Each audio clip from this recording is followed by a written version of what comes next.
light on people called mercenaries when it comes to drama festivals. These are people who are a product of the same drama festivals. They clear high school and they're looking for jobs, and they realize they have a talent and they want to go back to the same schools where they used to study and offer their skills for some income.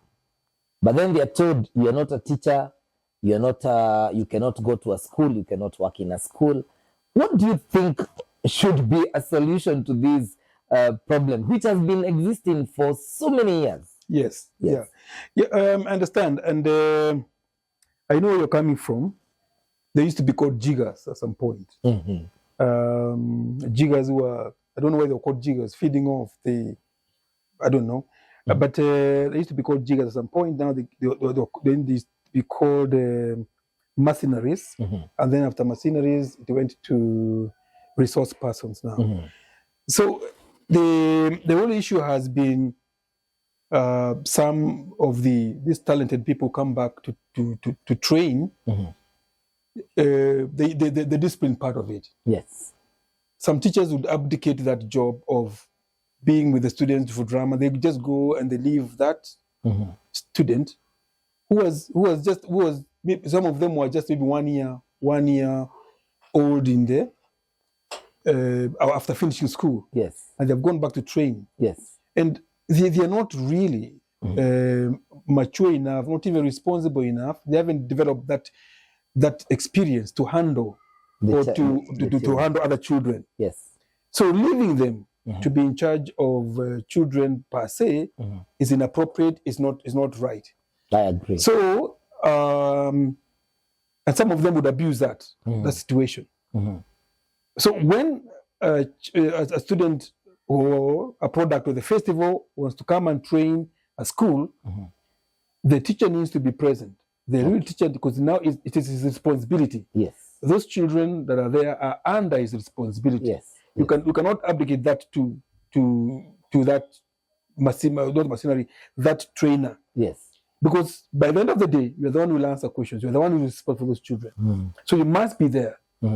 And this, in fact, where I work, sometimes they want to introduce a swimming expert. So the head of games or the person heading that department has to be there to supervise those students in case of anything, while this expert is handling is impacting that knowledge. But he has to be supervised as well, because he's not a trained teacher. Okay. Even if you are a trained teacher and you are not a teacher in that school, yes, it's important to have the drama patron be around to sort out issues, logistic issues. Yes. Of course, you cannot handle if you're not a teacher in that school. Yes. So it's very important. So the issue of this whatever being told not to train until they have a TSC certificate. Yes. It's because of that nature. Okay. But I believe people can work around it because we've got products of the festival. We have nowhere else because our creative space has not expanded to a point where we can allow or we can have these students who have left who are a product of the festival to exercise their talent. It's not reached that point yet. The only space they have is the schools drama festival. So there's a way we can organize that they come back and give back what they were trained to do, but under supervision. Okay. That's possible. We don't have to say that, no, you cannot train until you have a TSC certificate. No. Most of them even are not even going to be teachers. Most of them are engineers. Like a friend of mine who is a judge, small courts, small claims, yes, courts, and he's a judge. What he does, he actually asks for leave when the drama festival is there, purposely to train drama. He's not that. You can't say he should be having a TSC certificate. He's not a teacher. He's not a trained teacher. So, but he's a creative product of the festival. So then, how can we make him or them be able to participate and give back what they were trained to do? Is by supervision, making sure they have a letter from the either BOM or the head teacher or a contract allowing them to train in the school. Now that's official. Yes. then a teacher must be there present because the students are under a teacher, a drama patron. You can't leave this person just because you're an adult. And then this adult now has to also follow certain child protection rules. Child protection and safeguarding rules. Yes. You don't go taking pictures with those students and posting on social media. Taking pictures with those girls and posting on social media. Of course, you cannot be allowed to train there. So the trainer, the product of the festival, need to be disciplined, and they need to know the child protection rules and safeguarding rules, even data protection rules. They have to know all that. Otherwise, you will not be allowed to go to any school. That's a problem. Great. Yes. And I'm thinking, I'm just looking at it from what you have said, that a person is a judge. Yes. One, this is a person who can be an inspiration to students at school. You're right. So that period that this person is actually working with these learners, they can actually end up motivating so many of them. Inspiration. So, but I'm asking myself, because the critical aspect here is protection, child protection policy. Yes. So when you're organizing workshops for drama festivals for teachers, why can't there be another workshop for these people who are now being called the resource persons? Exactly. So that they are actually trained under the supervision of the Ministry of Education, and they're actually now given a letter by the Ministry of Education that now allows them to go to those schools to train, but under supervision, so that they have the permission. Yes. And there is a record that says people allowed.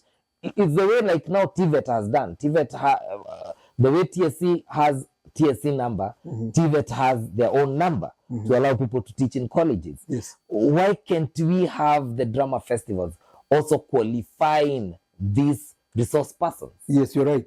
That would be a very good idea. In fact, one time they had tried that.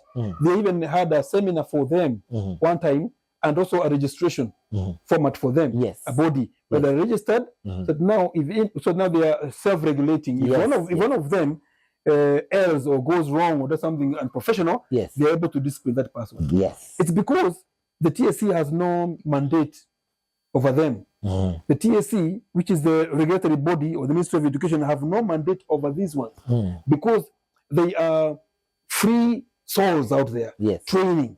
So if one of them does anything wrong, even if he has undergone that workshop, okay, if they've undergone the workshop, they've organized the workshop, but they have no control over them because there's nowhere you will ever hold them accountable. There's nobody. There's nobody to say. So if they are the body, then they will be self-regulating on their own. But TSC again will not want to go free on this one. Yes. They will not want to be responsible for that. Yes. Because now they will say we've been trained by TSC. Yes. And TSC is not a training body.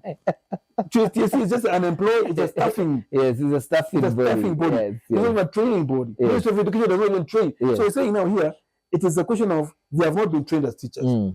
They have not been trained to handle children. And then you're holding a workshop, a seminar that is going to make them allow them. A teacher takes 4 years. Yes. A teacher to train how to students. Yes. And then you're given a workshop here, and you're free to go and train. They can't allow that. They cannot allow that. Actually, someone might use it as an excuse of employment. Yes. And that's the problem. So that's why it can't work. So they would rather leave the teachers to handle it. So they know the teacher is accountable. The teacher is the one who is going to be responsible. So they would rather now handle the teacher. Now, if the teacher decides to bring in a resource person, that is his case. If I'm teaching literature and